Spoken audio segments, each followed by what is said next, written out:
सदा वन्द्यं ग्रहैश्च परिवेष्टितं ध्यायन् स्तवन् पठन् नाम यः सूर्यकवचं सदा।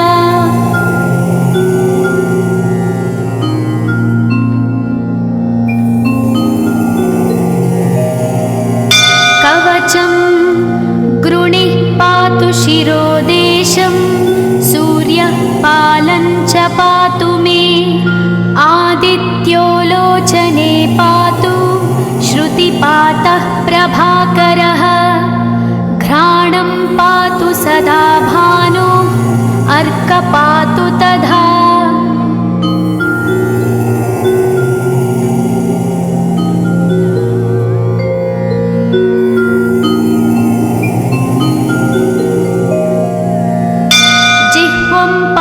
जगन्नाथः कण्ठं पातु विभावसु स्कन्धौ ग्रहपतिः पातु भुजौ पातु प्रभाकरः अहस्करः पातु हस्तौ हृदयं पातु भानुमान्।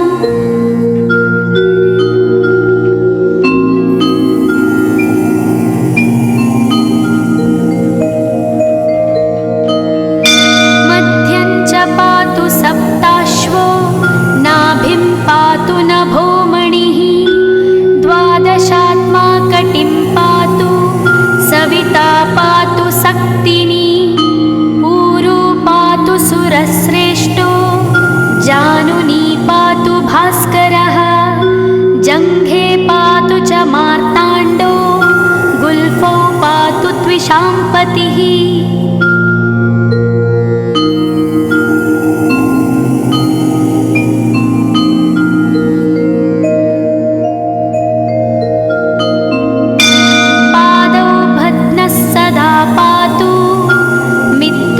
सकलं वपुः वेदत्रयात्मकस्वामिन् नारायण जगत्पते आयतयामं तं कञ्ची द्वेदरूपः प्रभाकरः स्तोत्रेणानेन संतुष्टो बालखिल्यादिभिर्वृतः।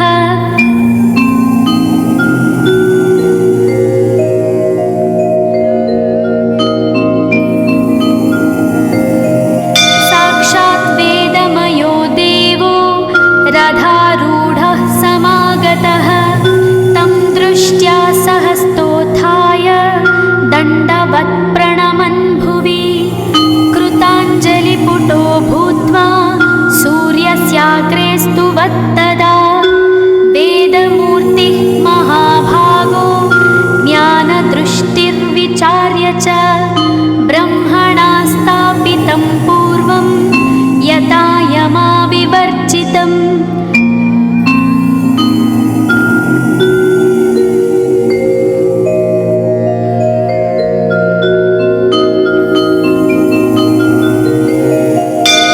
सत्त्वप्रधानं शुक्लाख्यं वेदरूपमनामयं शब्दब्रह्ममयं वेदं सत्कर्म ब्रह्मवाचकम् मुनिमध्यापयामास प्रथमं सविता स्वयं तेन प्रथमदत्तेन वेदेन परमेश्वरः यज्ञवल्क्यो मुनिश्रेष्ठः कृतकृत्यो भवत्तदा।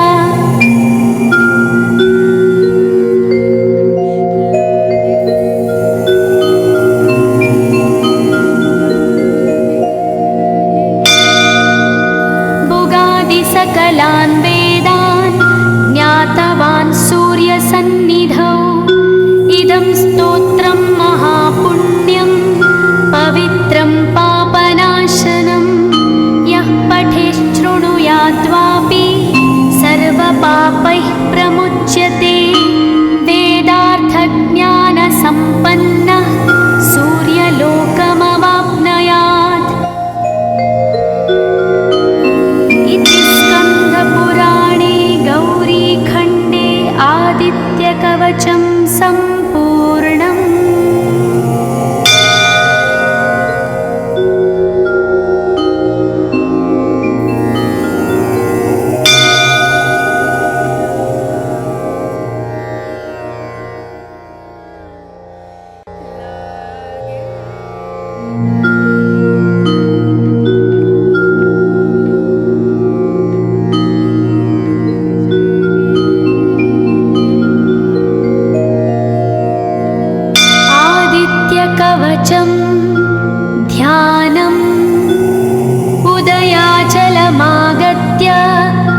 परिवृतं देवसुरैः सदा वन्द्यं ग्रहैश्च परिवेष्टितं ध्यायन् स्तवन् पठन् नाम यः सूर्यकवचं सदा।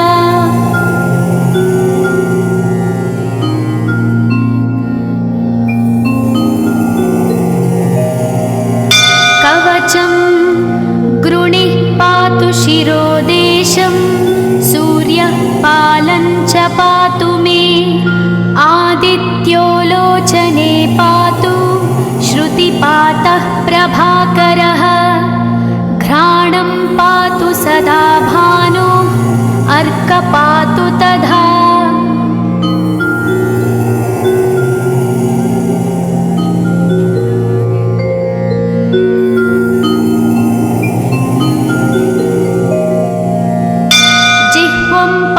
जगन्नाथः कण्ठं पातु विभावसु स्कन्धौ ग्रहपतिः पातु भुजौ पातु प्रभाकरः अहस्करः पातु हस्तौ हृदयं पातु भानुमान्।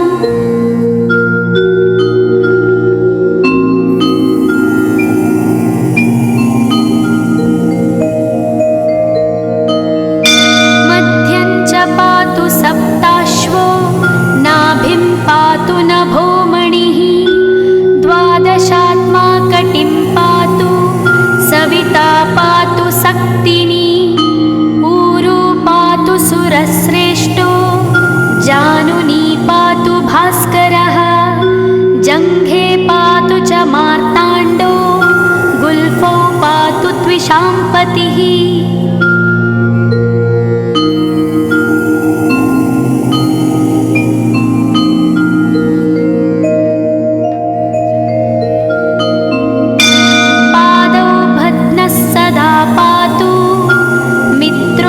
सकलं वपुः वेदत्रयात्मकस्वामिन् नारायण जगत्पते आयतयामं तं कञ्ची द्वेदरूपः प्रभाकरः स्तोत्रेणानेन सन्तुष्टो बालखिल्यादिभिर्वृतः।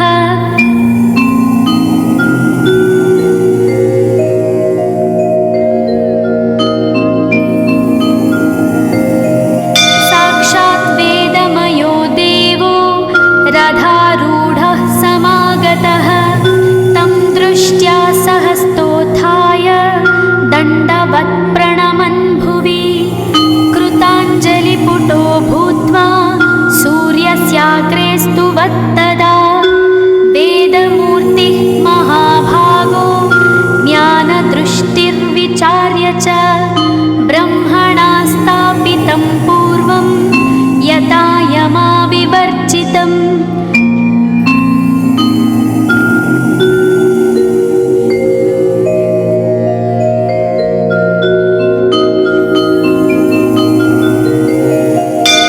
सत्त्वप्रधानं शुक्लाख्यं वेदरूपमनामयं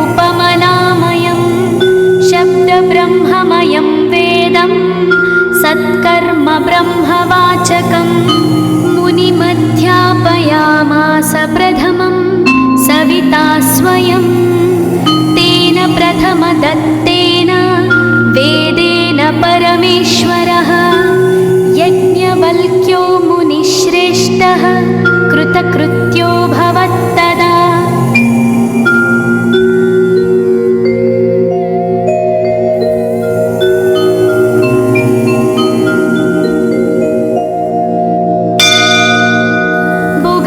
सकलान् वेदान् ज्ञातवान् सूर्यसन्निधौ इदं स्तोत्रं महापुण्यं पवित्रं पापनाशनं यः पठेच्छृणुयाद्वापि सर्वपापैः प्रमुच्यते वेदार्थज्ञानसम्पन्नः सूर्यलोकमवाप्नुयात्।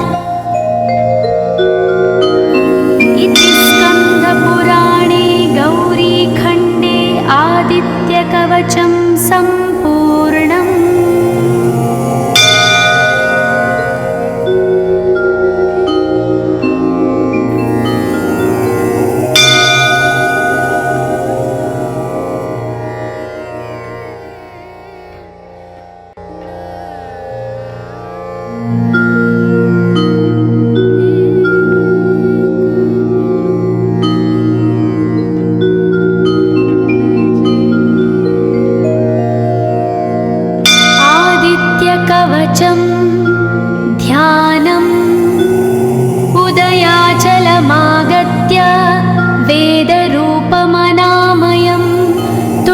भावपरया भक्ता वालखिल्यादिभिर्वृतं देवसुरैः सदा वन्द्यं ग्रहैश्च परिवेष्टितं ध्यायन् स्तवन् पठन् नाम यः सूर्यकवचं सदा।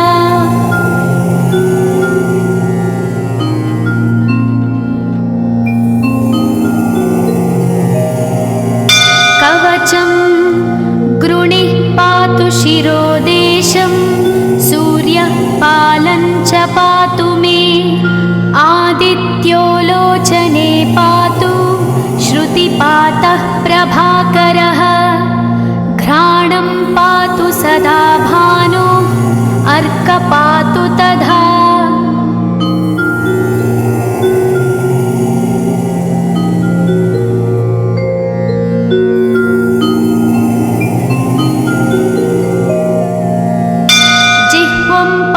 जगन्नाथः कण्ठं पातु विभावसु स्कन्धौ ग्रहपतिः पातु भुजौ पातु प्रभाकरः अहस्करः पातु हस्तौ हृदयं पातु भानुमान्।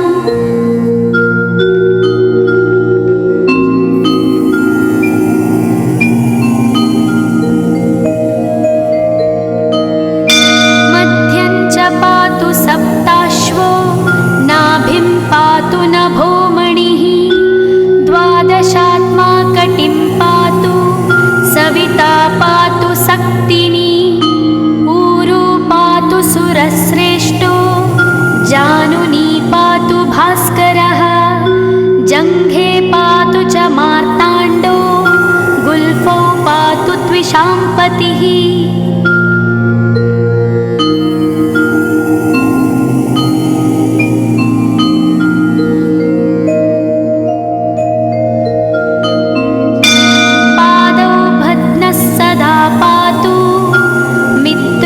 सकलं वपुः वेदत्रयात्मकस्वामिन् नारायण जगत्पते आयतयामं तं कञ्ची द्वेदरूपः प्रभाकरः स्तोत्रेणानेन सन्तुष्टो वालखिल्यादिभिर्वृतः।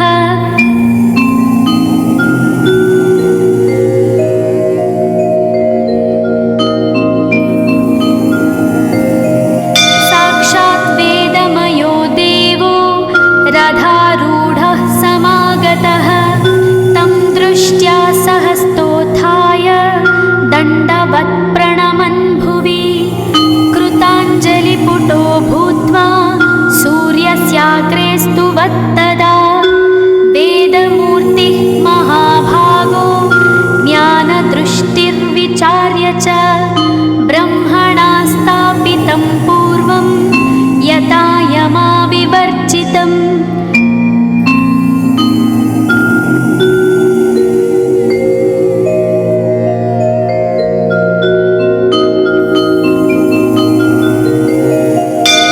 सत्त्वप्रधानं शुक्लाख्यं वेदरूपमनामयं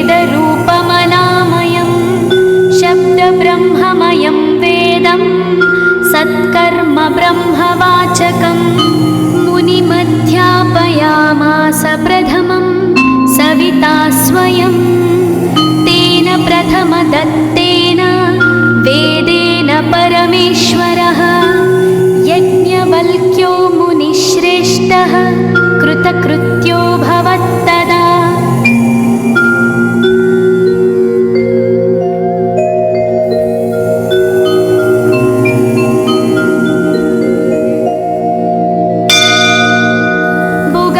सकलान् वेदान् ज्ञातवान् सूर्यसन्निधौ इदं स्तोत्रं महापुण्यं पवित्रं पापनाशनं यः पठे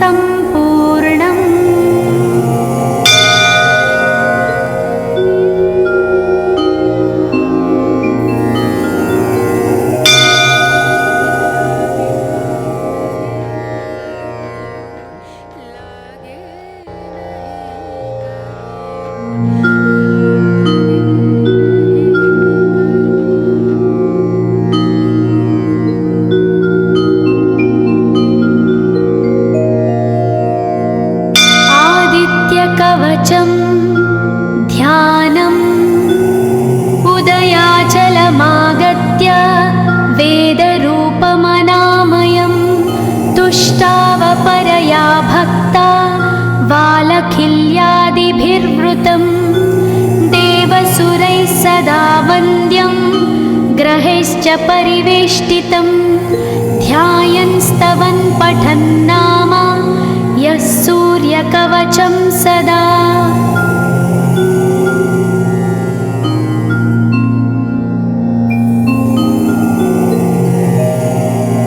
कवचं गृणिः पातु शिरोदेशं सूर्यः पालं च पातु मे आदित्यो लोचने पातु श्रुतिपातः प्रभाकरः घ्राणं पातु सदा भानो अर्कपातु तथा।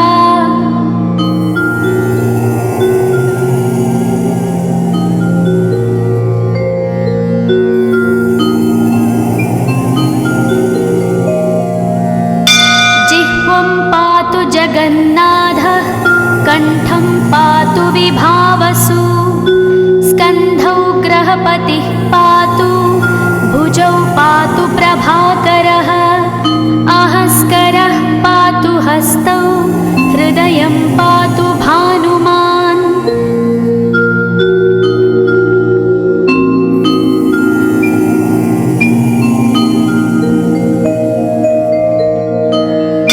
मध्यं च पातु सप्ताश्वो नाभिं पातु नभोमणिः द्वादशात्मा कटिं पातु सविता पातु सक्तिनी ऊरू पातु सुरश्रेष्ठो जानुनी पातु भास्करः जङ्घे पातु च मार्ताण्डो गुल्फौ पातु त्विषाम्पतिः।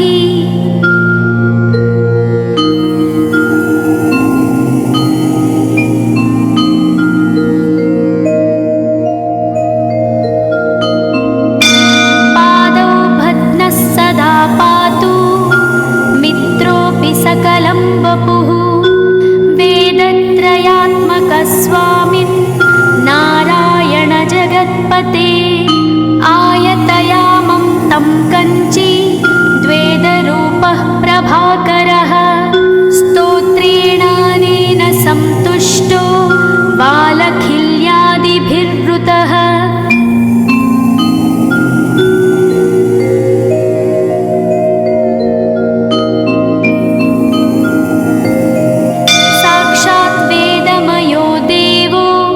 रथारूढः समागतः तं दृष्ट्या सहस्तोत्थाय दण्डवत् प्रणमन् भुवि कृताञ्जलिपुटो भूत्वा सूर्यस्याग्रे स्तुवत्तदा वेदमूर्तिः महाभागो ज्ञानदृष्टिर्विचार्य च ब्रह्मणा स्थापितं पूर्वं यथा यमाविवर्जितम्।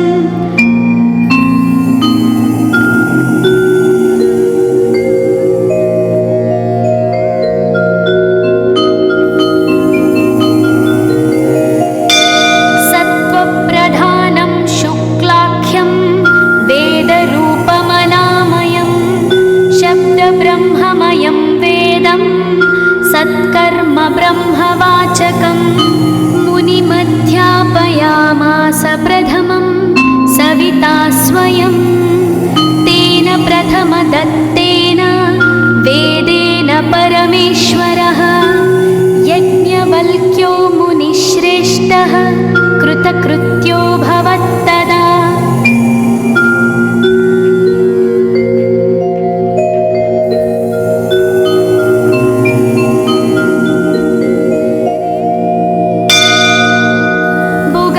सकलान् वेदान् ज्ञातवान् सूर्यसन्निधौ इदं स्तोत्रं महापुण्यं पवित्रं पापनाशनं यः पठेच्छृणुयाद्वापि सर्वपापैः प्रमुच्यते वेदार्थज्ञानसम्पन्नः सूर्यलोकमवाप्नुयात्।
सदा वन्द्यं ग्रहैश्च परिवेष्टितं ध्यायन् स्तवन् पठन् नाम यः सूर्यकवचं सदा।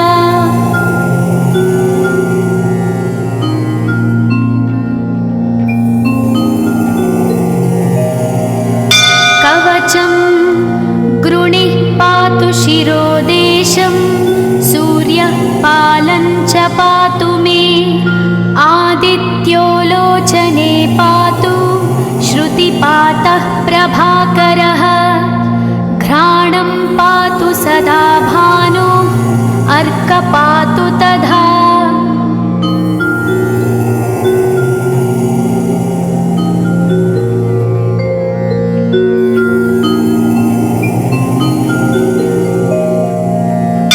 जिह्वं पातु जगन्नाथः कण्ठं पातु विभावसु स्कन्धौ ग्रहपतिः पातु भुजौ पातु प्रभाकरः अहस्करः पातु हस्तौ हृदयं पातु भानुमान्।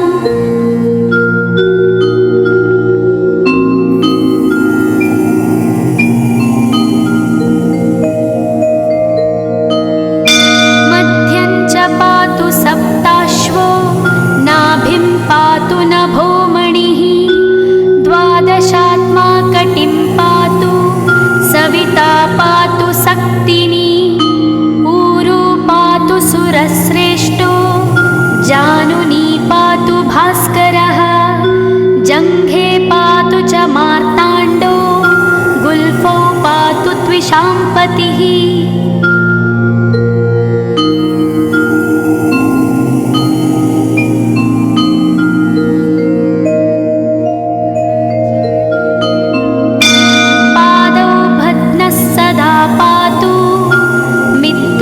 सकलं वपुः वेदत्रयात्मकस्वामिन् नारायण जगत्पते आयतयामं तं कञ्ची द्वेदरूपः प्रभाकरः स्तोत्रेणानेन संतुष्टो बालखिल्यादिभिर्वृतः।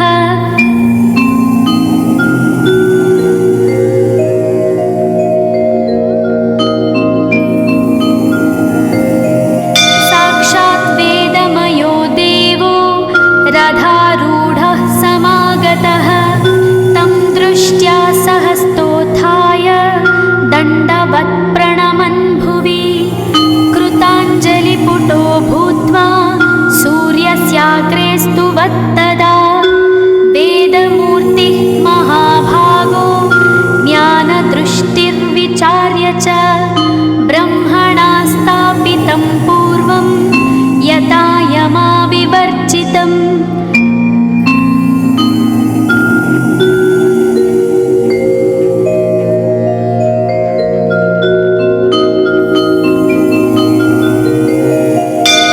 सत्त्वप्रधानं शुक्लाख्यं वेदरूपमनामयं शब्दब्रह्ममयं वेदं सत्कर्म ब्रह्मवाचकं मुनिमध्यापयामास प्रथमं सविता स्वयं तेन प्रथमदत्तेन वेदेन परमेश्वरः यज्ञवल्क्यो मुनिश्रेष्ठः कृतकृत्यो भवत्तदा।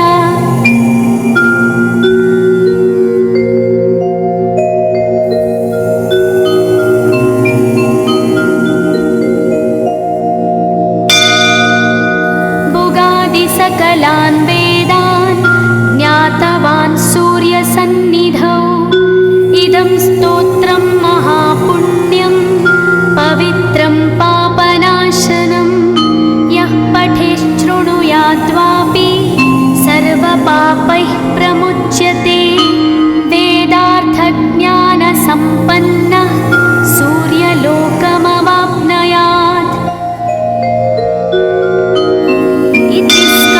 पुराणे गौरीखण्डे आदित्यकवचं सम्पूर्णम्।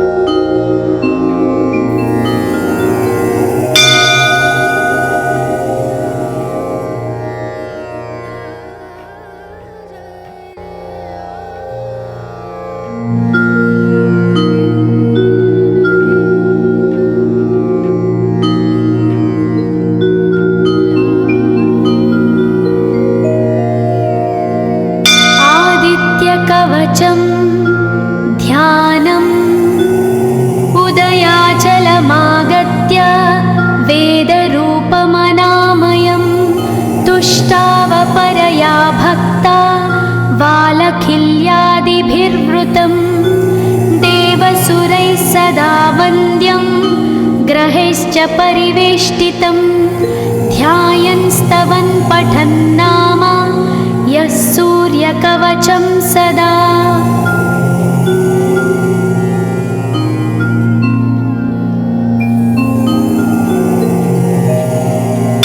कवचं गृणिः पातु शिरोदेशं सूर्यः पालं च पातु मे आदित्यो लोचने पातु श्रुतिपातः प्रभाकरः घ्राणं पातु सदा भानो अर्क पातु तथा।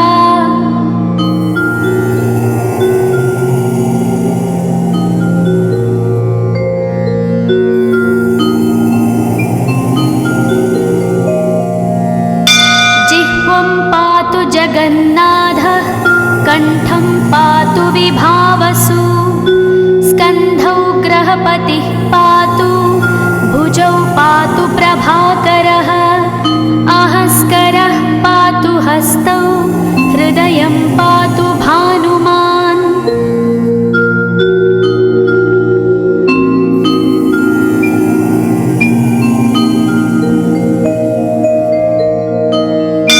मध्यं च पातु सप्ताश्वो नाभिं पातु नभोमणिः द्वादशात्मा कटिं पातु सविता पातु सक्तिनी ऊरू पातु सुरश्रेष्ठो जानुनी पातु भास्करः जङ्घे पातु च मार्ताण्डो गुल्फौ पातु त्विषाम्पतिः।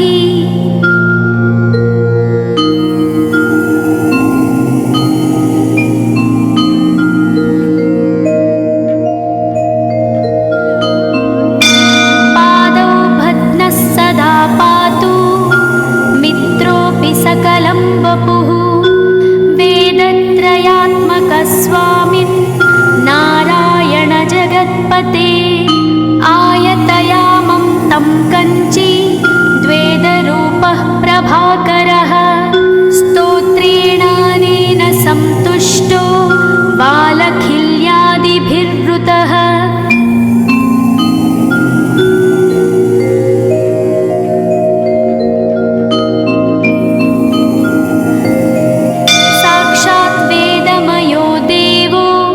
रथारूढः समागतः तं दृष्ट्या सहस्तोत्थाय दण्डवत् प्रणमन् भुवि कृताञ्जलिपुटो भूत्वा सूर्यस्याग्रे स्तुवत्तदा वेदमूर्तिः महाभागो ज्ञानदृष्टिर्विचार्य च ब्रह्मणा स्थापितं पूर्वं यथा यमाविवर्जितम्।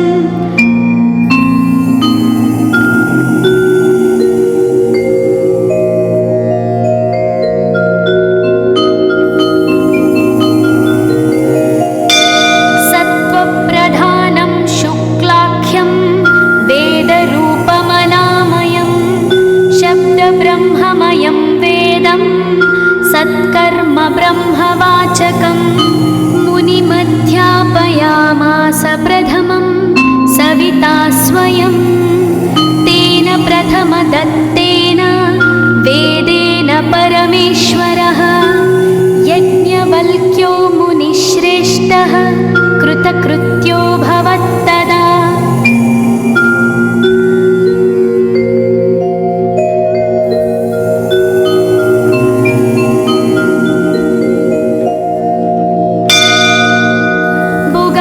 सकलान् वेदान् ज्ञातवान् सूर्यसन्निधौ इदं स्तोत्रं महापुण्यं पवित्रं पापनाशनं यः पठेच्छृणुयाद्वापि सर्वपापैः प्रमुच्यते वेदार्थज्ञानसम्पन्नः सूर्यलोकमवाप्नुयात्। पुराणे गौरीखण्डे आदित्यकवचं सम्पूर्णम्।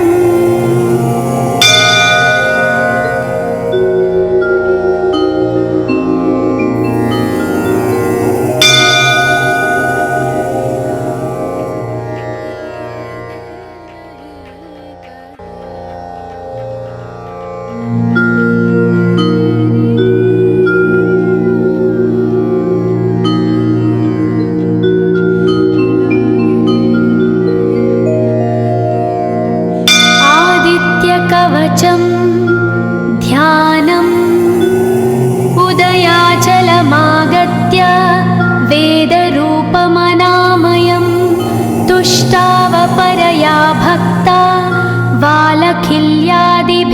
विवृतं देवसुरैः सदा वन्द्यं ग्रहैश्च परिवेष्टितं ध्यायन् स्तवन् पठन् नाम यः सूर्यकवचं सदा।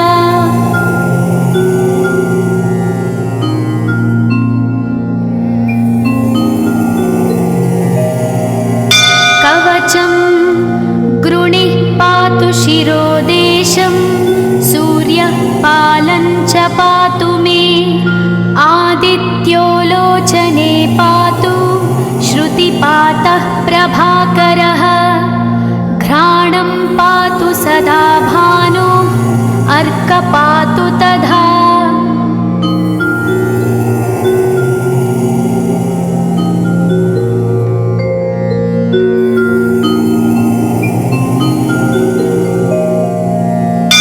जिह्वं पातु जगन्नाथः कण्ठं पातु विभावसु स्कन्धौ ग्रहपतिः पातु भुजौ पातु प्रभाकरः अहस्करः पातु हस्तौ हृदयं पातु भानुमान्।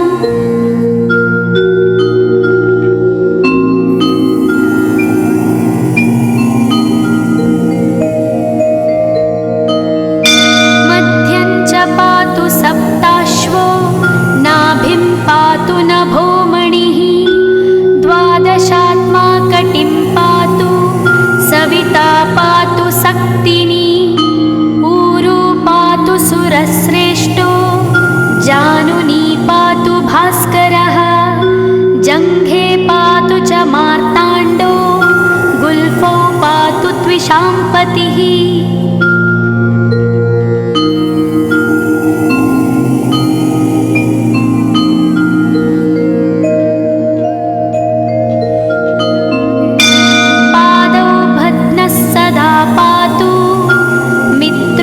सकलं वपुः वेदत्रयात्मकस्वामिन् नारायण जगत्पते आयतयामं तं कञ्ची द्वेदरूपः प्रभाकरः स्तोत्रेणानेन सन्तुष्टो बालखिल्यादिभिर्वृतः।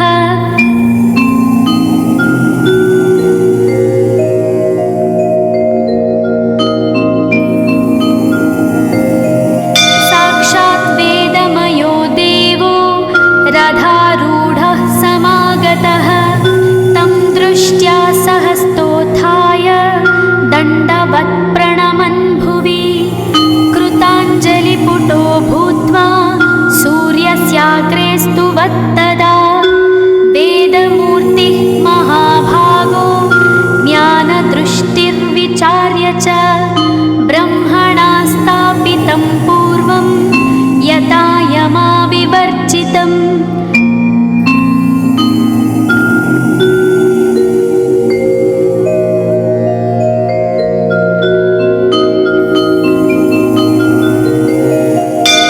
सत्त्वप्रधानं शुक्लाख्यं वेदरूपमनामयं शब्दब्रह्ममयं वेदं सत्कर्म ब्रह्मवाचकम् मुनिमध्यापयामास प्रथमं सविता स्वयं तेन प्रथमदत्तेन वेदेन परमेश्वरः यज्ञवल्क्यो मुनिश्रेष्ठः कृतकृत्यो भवत्तदा।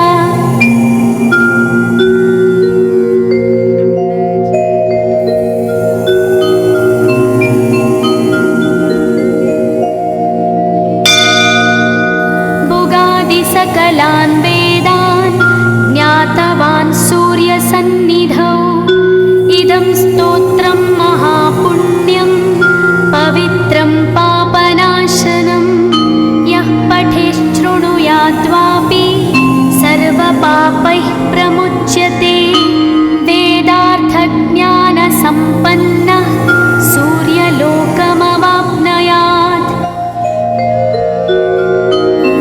इति स्कन्दपुराणे गौरीखण्डे आदित्यकवचं सम्पूर्णम्।